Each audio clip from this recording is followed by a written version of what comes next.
पिताजी, मैं किसी तरह यह नहीं चाहूँगी कि आप बैंक से उधार लें। आप पहले भी बैंक से उधार ले चुके हैं और किस हाल में आपने उतारा है, मैं नहीं भूल सकती। अब मेरी शादी के लिए आप बैंक से लाखों का कर्ज लेना चाहते हैं, यह बात ठीक नहीं है। यह मुझसे बर्दाश्त नहीं होगा। अगर वो आपसे दहेज की माँग करते हैं, तो मैं ऐसे घर में शादी ही नहीं करना चाहती।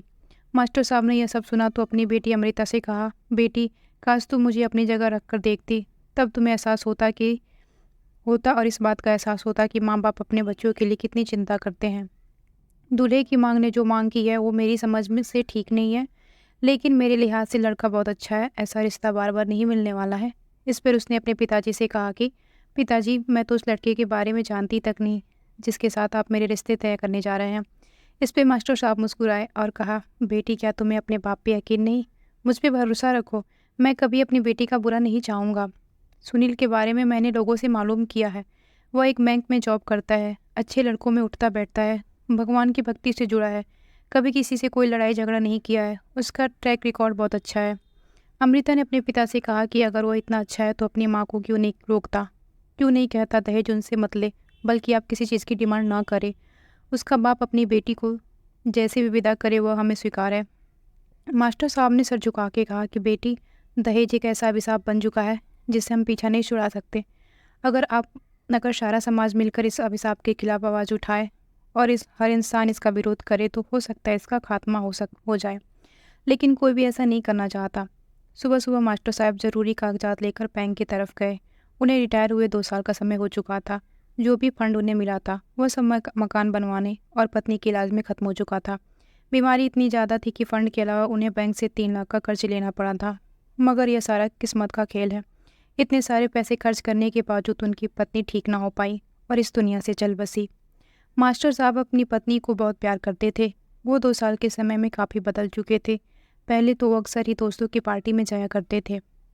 इंसान बड़े अच्छे थे, खुद भी खुश रहते और बाकियों को भी खुश रखते। पूरा मोहल्ला मास्टर साहब से बेहद प्यार करता था। मगर पत्नी की जाने के बाद वो काफ़ी बदल चुके थे। वो अकेलापन पसंद करने लगे थे। अक्सर वह पूजा आरती के लिए मंदिर जाया करते। इसके अलावा अपना सारा समय घर में ही गुजारते, घर से बाहर ना निकलते। उनके दोस्तों ने उनसे शिकायत की, मगर उनकी रूटीन में कोई फ़र्क ना आया। वह अपने दोस्तों से ये कहते कि मेरी जवान बेटी घर में अकेली होती है, इसीलिए मेरा दिल नहीं करता कि मैं बाहर जाऊं। पत्नी के जाने के बाद तो वो अपनी बेटी अमृता के लिए काफ़ी चिंतित थे। पिछले कई वर्षों से वो अपनी बेटी के लिए एक अच्छा रिश्ता ढूंढ रहे थे, लेकिन कोई अच्छा रिश्ता नहीं मिल रहा था। बड़ी मुश्किल से एक घर का रिश्ता मिला, लेकिन लड़के की माँ ने दहेज की मांग रख दी। कुछ पैसे तो मास्टर साहब ने जमा कर रखे थे, लेकिन फिर भी वो कम पड़ रहे थे, इसलिए उन्हें बैंक से 5 लाख का लोन लेना पड़ा। अमृता इस लोन से बिल्कुल खुश नहीं थी। मास्टर साहब ने उसे समझा लिया। सुबह सुबह मास्टर साहब बैंक के लिए निकले। सुबह 11 बजे वह बैंक पहुँचे। फिर कागजी कार्रवाई के बाद उन्हें बैंक से 5 लाख का लोन मिल गया। एक थैले में पैसे डाले और वापस आने पर एक ऐसी घटना हुई जिसने मास्टर साहब की ज़िंदगी बदल दी।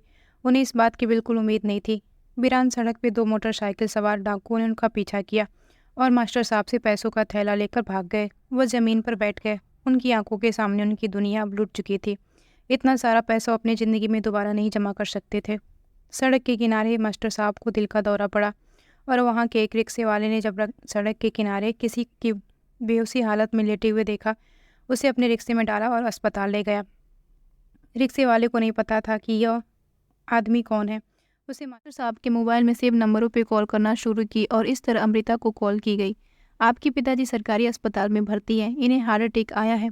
अमृता सुनकर बहुत परेशान हुई। वह बार बार सोच रही थी कि ऐसा कैसे हो सकता है कि उसके पिता को हार्ट अटैक हुआ हो। कितनी खुशी खुशी वह सुबह घर से निकले थे, अचानक ऐसा क्या हुआ? अमृता यह नहीं जानती थी कि चोर उनके पैसे लेकर भाग गए हैं।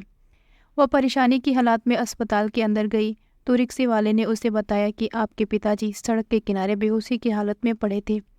उसने रिक्शे वाले का धन्यवाद किया। फिर उसके बाद डॉक्टर्स ने अमृता को बताया कि कुछ दिन आपके पिताजी इधर अस्पताल में ही रहेंगे। अब यह हमारी मजबूरी है कि वह क्रिटिकल कंडीशन में है। अमृता अपने पिताजी के लिए बहुत परेशान थी। वह अकेली थी। दूसरी तरफ जिन 2 चोरों ने उसके बाप को लूटा था और पैसे छीनकर भाग गए थे, उनमें से एक का नाम मनोज था और यह उसकी ज़िंदगी का पहला डाका था। उसको भी अपनी माँ की वजह से डाका डालना पड़ा, क्योंकि उसकी माँ अस्पताल में भर्ती थी और डॉक्टर ने उन्हें ऑपरेशन बताया था। पैसा न होने की वजह से वो बहुत परेशान था। अपनी माँ के प्यार में मजबूर होकर उसने एक कदम उठाया। मनोज का बाप नशे का आदी था। सारी ज़िंदगी नशा करके उसने गुजार दी थी। नशा पूरा करने के लिए वो किसी भी हद तक जा सकता था। पहले तो जो उसकी प्रॉपर्टी थी उसने बेच दी। उसके बाद नशा पूरा करने के लिए उसने अपने पत्नी के गहने भी बेच दिए। अपने पिता की करतूतों को देखते हुए मनोज ने पढ़ाई छोड़ दी। हालांकि पढ़ना लिखना उसका बहुत शौक था। वो अपनी माँ के लिए बहुत परेशान था। अगर वो अपने पिता को समझाने की कोशिश करता तो उसका बाप उस पर काफ़ी अत्याचार करता, उसे मारता पीटता। एक समय ऐसा भी आया जब मनोज के पिता को नशा पूरा करने के लिए घर के बर्तन भी बेचने पड़े और उसके बाद पत्नी और बच्चों के कपड़े भी बेचने लगा। इन हालात में मनोज की माँ सोचने लगी, क्या किया जाए, कैसे अपने पति की करतूतों से वह बचे। वह परेशान थी कि अगर यही सिलसिला जारी रहा तो यह मुझे या फिर अपने बच्चों को भी बेच देगा। और हुआ भी ऐसा।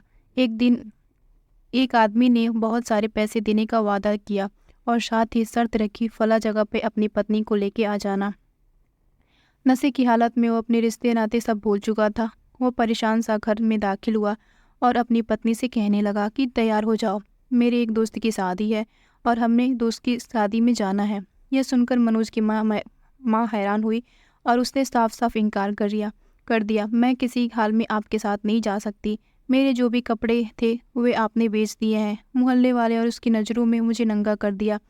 अब मैं किसी तरह तुम्हारे साथ नहीं जाऊंगी। यह सुनकर उसे गुस्सा आया। उसने अपनी पत्नी को निशाना बनाया और कहा कि मेरे साथ चलो वरना मैं तुम्हें इधर ही मार डालूंगा। मगर इसके बाद भी मनोज की माँ ने उसके साथ जाने से मना कर दिया। पति पत्नी में लड़ाई होने लगी तो पड़ोसी दीवारों से झांकने लगे कि आखिर बात क्या है, शोर क्यों हो रहा है। मोहल्ले वालों के लिए घर वैसे भी एक तमाशा बन चुका था। सब यही चाहते थे कि यह परिवार यहाँ से चला जाए, लेकिन साथ साथ वो उनके लड़ाई झगड़े में भी काफ़ी हद तक एंजॉय कर रहे थे। हमारे समाज का एक चेहरा यह भी है कि हम लोग लड़ाई झगड़े ज़्यादा एंजॉय करते हैं और इनको सेटल करने की कोशिश बिल्कुल भी नहीं करते। मनोज जब घर के अंदर पहुंचा तो उसने देखा कि उसका बाप उसकी माँ को बालों से पकड़ के घसीट रहा था। वह अपनी माँ को इस हाल में भला कैसे देख सकता। उसे कुछ समझ नहीं आ रहा था कि वह अपनी माँ की मदद कैसे करे। उसने अपने बाप के सामने हाथ जोड़ दिए, भगवान के लिए मेरी माँ को छोड़ दो। मगर उसने अपने बेटे की एक भी ना सुनी और जब मनोज अपनी माँ को छुड़ाने की कोशिश करता तो अपने बेटे को भी मारता। मजबूरन मनोज ने एक डंडा उठाया और पीछे से अपने पिता के सर पे डंडे से वार किया। उसका बाप नशे में होने की वजह से पहले ही कमज़ोर और बीमार रहता था और डंडा लगने की वजह से वहीं उसकी मौत हो गई। मनोज और उसकी माँ इधर ही बैठकर रोने लगे। वो अपनी किस्मत पे रो रहे थे। मनोज किसी सूरत में अपने बाप को मारना नहीं चाहता था, लेकिन माँ की वजह से उसने ऐसा किया। रोने की आवाज़ सुनकर मोहल्ले वाले जमा होने लगे। मनोज ने उन्हें सच्चाई ना बताई, बस इतना बताया कि पिताजी की तबीयत अचानक खराब हो गई, शायद आज नशा ज़्यादा किया था। मनोज की माँ के पास भी पैसे नहीं थे। मोहल्ले वालों ने मिलकर मनोज के पिता का क्रियाकर्म किया, मगर इस घटना की वजह से मनोज की माँ की तबीयत बहुत बिगड़ चुकी थी। वह यह सदमा भूल ना पाई। जब उसके बेटे ने उसके सामने अपने पिता के सर पे वार किया, वह अपने बेटे के चेहरे की तरफ देख रही थी। मनोज की आंखों में आंसू थे, मगर दिल पर पत्थर रख के उसने माँ की खातिर अपने पिता के सर पे वार किया था। मनोज की माँ की तबीयत खराब थी। वह उन्हें अस्पताल ले गया। डॉक्टर उसे बताया कि उसकी माँ के लीवर का ऑपरेशन करना होगा और साथ यह भी बताया कि ऑपरेशन का खर्च 3 लाख है। यह सुनकर मनोज के पैरों तले ज़मीन निकल गई। अस्पताल में रहने का खर्च, ऑपरेशन का खर्च, सब के बारे में सोचकर वह बहुत परेशान था। बार बार सोच रहा था कि पैसों का इंतजाम कैसे करे। वह जानता था कि उसके पास कुछ नहीं है, क्योंकि उसके पिता ने सारी जमा पूंजी, यहाँ तक कि घर के कपड़े भी बेच दिए हैं। उसकी माँ के गहने भी नहीं थे, उसको भी उसने पहले ही बेच दिया था। मनोज का एक दोस्त था जो स्ट्रीट क्रिमिनल था। मनोज उसके बारे में अच्छी तरह जानता था और उसकी बुरी हरकतों की वजह से उसने उससे दोस्ती ख़त्म कर ली थी। मगर अब माँ की हालत को देखते हुए काफ़ी समय के बाद उसने अपने दोस्त को फ़ोन किया। अजय ने उससे पूछा, सब ठीक तो है? आज इतने समय बाद मेरी याद कैसे आई? तुमने तो मुझसे हर संबंध और बातचीत ख़त्म कर ली थी। तुमने तो यह भी कहा था कि मर कर भी तुमसे बात नहीं करोगे, तो आज ऐसी कौन सी मजबूरी आई? मनोज ने उदासी से कहा कि समय इंसान को कभी कभी ऐसे हालात पे लाता है, ऐसे मोड़ पे लेके आता है कि वह अपने सारे वसूल भूल जाता है। मैंने तुमसे वादा ज़रूर किया था कि मैं आइंदा तुमसे बात नहीं करूँगा और कोई संबंध नहीं रखूँगा। तुम मेरे लिए मर गए थे, लेकिन आज माँ की वजह से मैं मजबूर हुआ हूँ। मेरी माँ अस्पताल में भर्ती है, डॉक्टर उसका ऑपरेशन बताया है। मेरे पास पैसे नहीं हैं, तुम्हारी ज़रूरत है।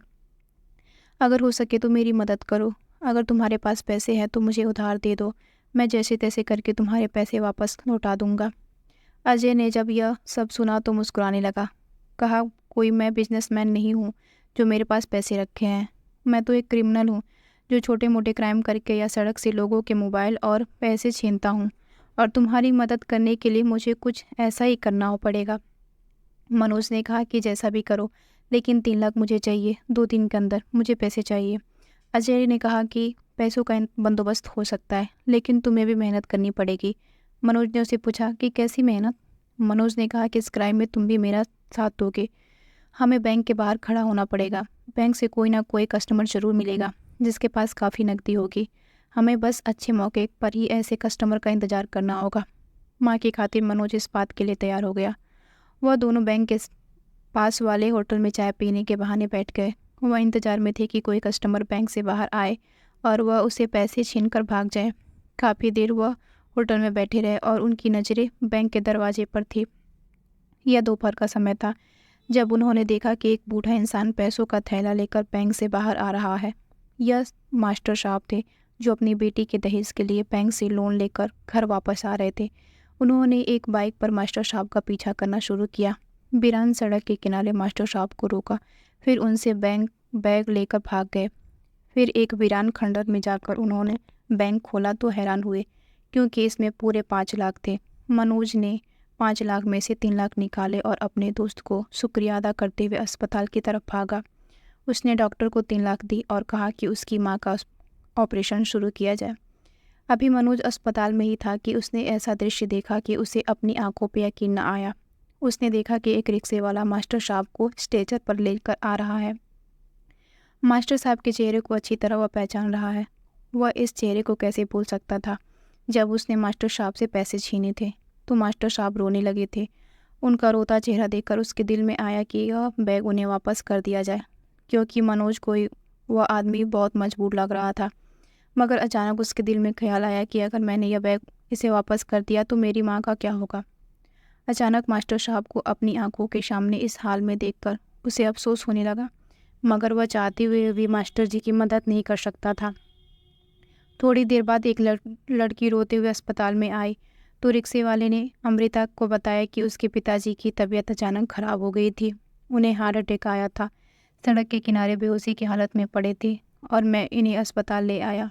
अमृता ने उसका धन्यवाद किया। मनोज अमृता को रोता देखकर दिल ही दिल में बहुत शर्मिंदा हो रहा था, क्योंकि अमृता और मास्टर साहब की इस हालत का जिम्मेदार वह खुद ही था। उसकी अंतरात्मा उसे धुतकार रही थी। अपनी माँ को बचाने के लिए उसने किसी दूसरे का घर उजाड़ दिया। मास्टर साहब के दिल का ऑपरेशन शुरू हुआ। दूसरी तरफ मनोज की माँ का ऑपरेशन हो रहा था।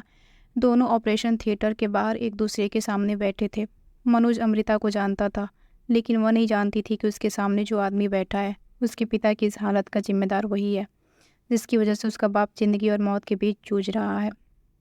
थोड़ी देर बाद डॉक्टर ऑपरेशन थिएटर से बाहर आया। अमृता और मनोज दोनों डॉक्टर साहब की तरफ भागे। सबसे पहले मनोज की तरफ डॉक्टर साहब ध्यान देते हुए कहा कि आपकी माँ का ऑपरेशन कामयाब हो चुका है। उनकी हालत अब खतरे से बिल्कुल बाहर है। यह सुनकर उसने सुकून की सांस ली, लेकिन सोच रहा था कि डॉक्टर साहब अमृता के पिता के बारे में क्या कहते हैं। फिर डॉक्टर ने अमृता से कहा कि हमने बहुत कोशिश की, लेकिन आपके पिता को बचा नहीं सके। अमृता फर्श पे बैठ गई। वह दहाड़ मार मार कर रोने लगी। उसकी हालत बहुत ख़राब हो रही थी। रंगत पीली होने लगी और वह बेहोश होने की करीब थी। एक नर्स जल्दी से पानी का गिलास ले आई और उसे पानी पिलाया, फिर उसे बेड पे लिटाया। उसका ब्लड प्रेशर लो हो चुका था। मनोज खिड़की से सारा दृश्य अपनी आंखों से देख रहा था। उसके चेहरे को देखकर वह उसे अपने आप से घृणा हो रही थी। एक तरफ माँ को बचाने पर वह खुश था, तो दूसरी तरफ अमृता की इस हालत का जिम्मेदार भी वही था। वो सोच रहा था कि काश वो पैसों के लिए इतनी गिरी हरकत ना करता। वह यह भी सोच रहा था कि काश वह किसी करप्ट नेता को लूट लेता या फिर ऐसे सरकारी अफसर को लूटता जो गरीबों से रिश्वत लेते हैं। मगर उसने लूटा भी तो एक मजबूर आदमी को, जो कि बेटी की शादी के लिए पैसे जमा कर रहा था। अमृता की तबीयत कुछ संभली तो उसने अपने पिता के क्रियाकर्म के बारे में सोचा। मास्टर साहब की डेड बॉडी उनके घर लाई गई। मोहल्ले वालों ने मिलकर मास्टर साहब की अंतिम यात्रा की व्यवस्था की। यह समय मास्टर साहब की बेटी और उनके दोस्तों के लिए बहुत कष्टदायक थे, जिनकी पार्टियों में मास्टर साहब ने खूब रंग जमाया था। बहुत सारे मास्टर साहब के ऐसे दोस्त भी थे जिनकी बेटियों की शादी में मास्टर साहब ने खुद उनकी मदद की थी और वह उनके एहसानमंद भी थे। उनके कठिन समय में मास्टर साहब ने उनकी मदद की थी, मगर अफसोस कि अब ऐसा समय मास्टर साहब पर आया कि कोई दोस्त उनकी मदद ना कर सका। वह मास्टर साहब की चिता को देखकर रो रहे थे, चिल्ला रहे थे कि उनका इतना अच्छा दोस्त उन्हें छोड़ के चला गया और वो कुछ ना कर सके। मनोज अपनी माँ को घर छोड़कर अमृता का पीछा करने लगा। अमृता के घर का पता उसे मिल चुका था। वह मास्टर साहब की चिता के साथ शमशान घाट तक गया था। जो दर्द उसने अमृता को दिया था, किसी तरह वह उसका प्रायश्चित करना चाहता था। वह अमृता का दामन खुशियों से भरना चाहता था। पिता की मृत्यु के बाद अमृता एक प्राइवेट स्कूल में टीचिंग करने लगी। वह अपनी मौसी के साथ रहती थी। पिता की मौत के सदमे को भूलकर वह ज़िंदगी को नए सिरे से शुरू करना चाहती थी। लगभग 6 महीने के बाद एक दिन मनोज ने अपनी माँ से कहा कि माँ, मुझे एक लड़की पसंद है, मैं उससे शादी करना चाहता हूँ। वह अमृता से शादी करना चाहता था। अमृता को अपनी ज़िंदगी में लाकर उसका दामन खुशियों से भरना चाहता था। कई बार उसके दिल में आया कि वो अपनी ज़िंदगी ख़त्म कर दे, मगर माँ की खातिर ऐसा ना कर सका। मनोज की माँ अपने बेटे के लिए अमृता की मौसी से मिलने गई और मनोज के लिए अमृता का हाथ मांग लिया। मौसी ने हालात को देखते हुए इस रिश्ते के लिए हाँ कर दी। मनोज से बात की तो अमृता को भी इस रिश्ते से कोई एतराज़ नहीं हुआ, क्योंकि मनोज ने किसी तरह के दहेज की डिमांड नहीं की थी और अमृता को दहेज के नाम से सख्त नफरत हो गई थी, क्योंकि इस दहेज ने उसके पिता की जान ली थी। मनोज की माँ ने कहा कि हमें कुछ नहीं चाहिए, बस हम लड़की को इज्जत के साथ अपने घर में लेकर जाना चाहते हैं। इस तरह अमृता और मनोज की सादगी के साथ शादी हो गई। मनोज ने भी एक कसम खाई कि अपने पापों का प्रायश्चित करने के लिए वह अमृता का दामन खुशियों से भर देगा। उसकी आंखों में एक भी आंसू वो कभी नहीं आने देगा। मगर यह डर उसको हमेशा सताता था कि अगर मनोज को सच्चाई का पता चल गया तो क्या होगा। तो दोस्तों, इस कहानी को लेकर आपकी क्या राय है, कमेंट बॉक्स में ज़रूर बताइए और कहानी अच्छी लगे तो प्लीज़ इसे लाइक करें। अगर आपने अभी तक हमारे चैनल को सब्सक्राइब नहीं किया है तो ज़रूर कर लीजिए। तो मिलते हैं ऐसी एक मोटिवेशनल कहानी के साथ। Thanks for watching.